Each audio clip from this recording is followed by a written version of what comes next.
Pak Rektor, tadi Bapak sudah menjelaskan salah satu dana untuk pembiayaan Universitas Jabal Kapur dari usaha kebun sawit. Ini menarik ini Pak Rektor ya kan. Bagaimana usaha sebuah universitas untuk hidup secara mandiri dengan dana sendiri. Mungkin bisa dijelaskan dulu bagaimana prosesnya sehingga sawit ini bisa menjadi andalan funding atau pembiayaan dari universitas ini Pak Rektor. Baik Pak Din, kita mempunyai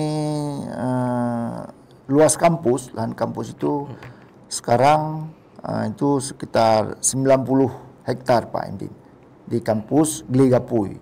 Ya, di Sapana Gligapui. Ya, Sapana Gligapui.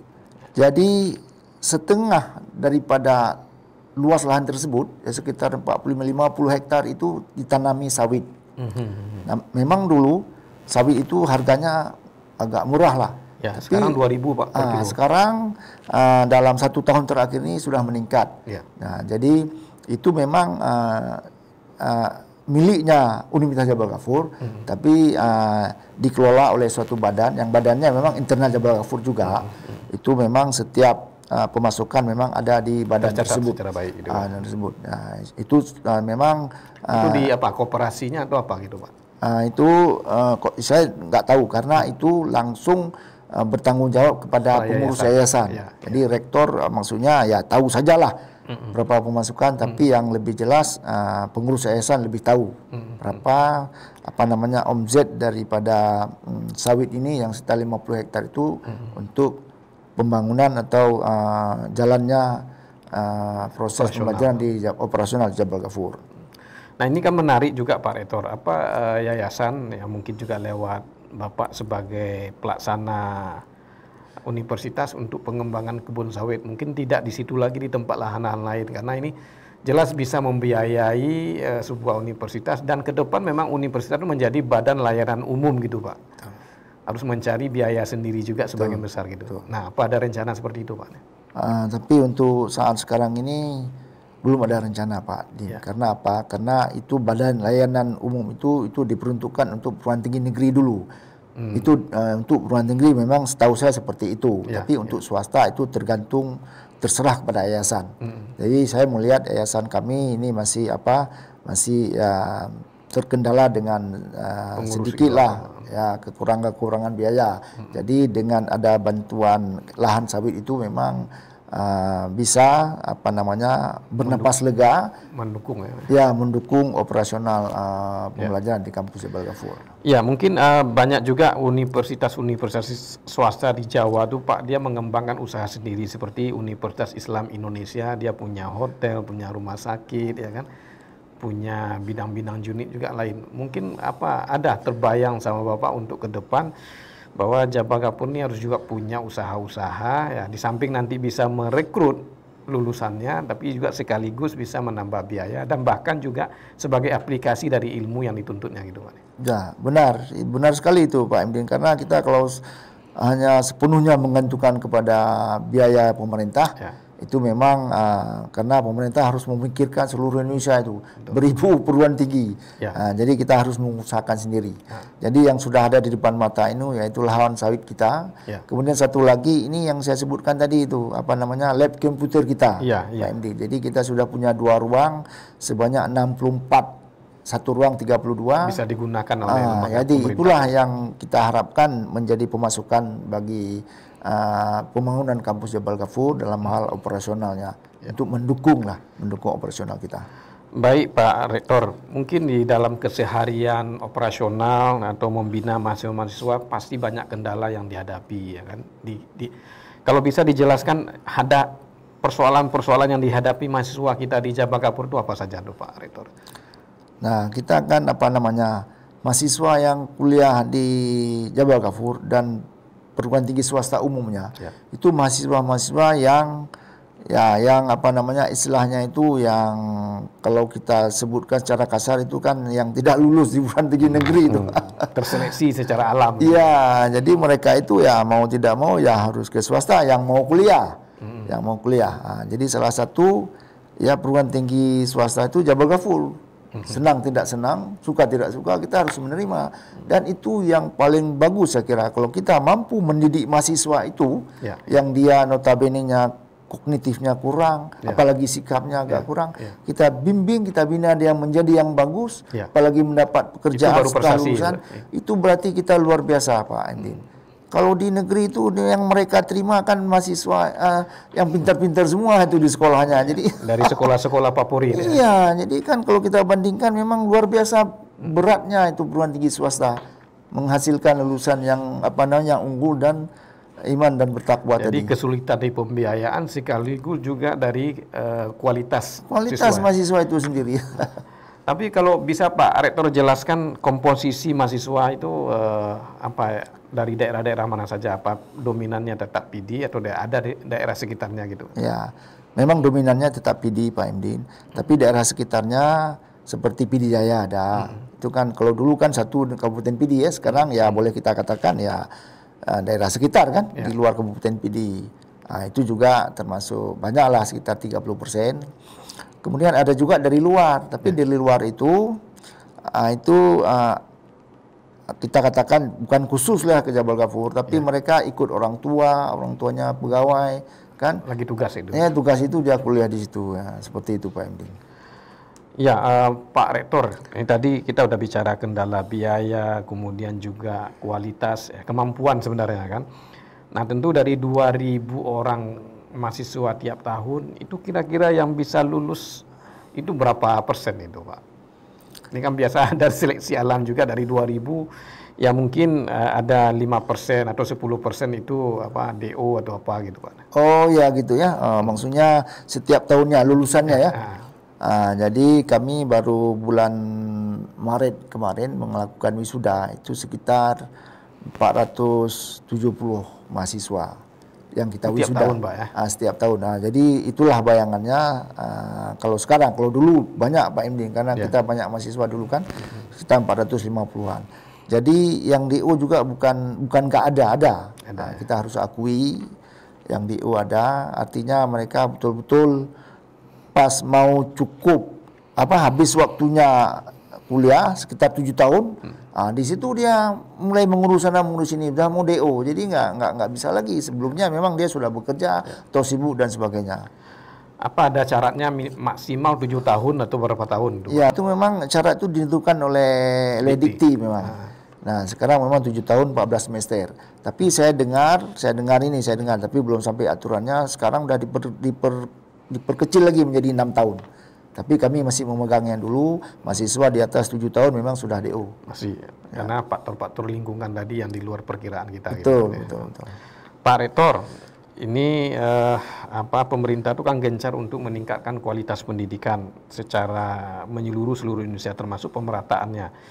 Nah, salah satu upaya yang dilakukan pemerintah itu adalah menegrikan perguruan tinggi swasta. Nah, Universitas Jabal Ghafur sendiri apa ada rencana untuk dinegrikan, Pak Rektor? Insya Allah, pertanyaan yang memang bagus juga nih. Tapi saya menjawab seperti ini, Pak Emdin. Setahu saya ini bahwa pemerintah itu memang tidak menghendaki PTS itu menjadi negeri. Setahu saya mungkin bertolak belakang nih. Tapi ada beberapa universitas diajak untuk negeri gitu, Pak. Oh iya, mungkin universitas yang bukan prioritas yang. Karena apa? Karena kan kalau udah negeri itu pembiayaannya harus dari negeri juga. Jadi karena pembiayaan dari negeri, maka universitas swasta ini dimandirikan. Artinya terus diberi bantuan, ya kan? Tetapi tidak seperti negeri, bantuan sehingga benar-benar survive ini PTS ini. Jadi sampai saat ini saya beranggapan lah. Saya juga nggak tahu bahwa PTS Jabal Ghafur ini untuk sementara memang belum ada rencana untuk dinegrikan.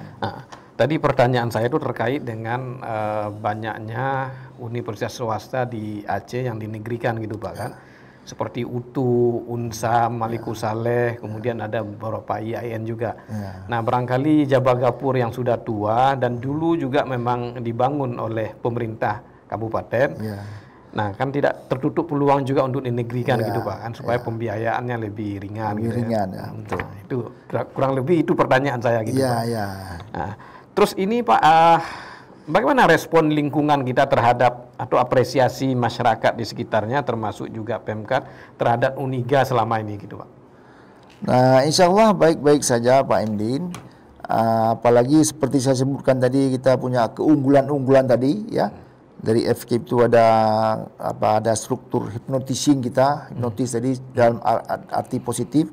Kemudian dari pengabdian masyarakatnya di Fakultas Pertanian tadi. Ya. Nah, jadi mereka itu di samping sudah digunakan oleh masyarakat tentang prioritas telur. Ya. Kemudian juga ada dosen itu melakukan membuat pupuk buatan untuk mengatasi kelangkaan pupuk dari sawah sekitar itu.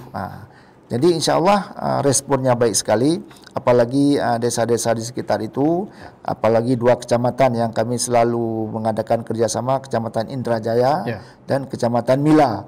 Dan mereka itu selalu kami dekati untuk supaya mahasiswa kami dan dosen kami bisa berkreasi. Sehingga tidak dikatakan oleh mereka, sebelum kami dekati mereka 2 tahun yang lalu, mereka mengatakan, kami rugi aja, desa kami, kecamatan kami dikelilingi oleh kampus Jabal Kafur, tapi kami tidak ada perubahan apa-apa dari kampus. Itulah dari itu kami melakukan kerjasama dan sekarang sudah positif sekali tanggapan mereka, Pak Andi. Baik Pak Rektor, kita sudah berbincang-bincang kurang lebih 55 menit.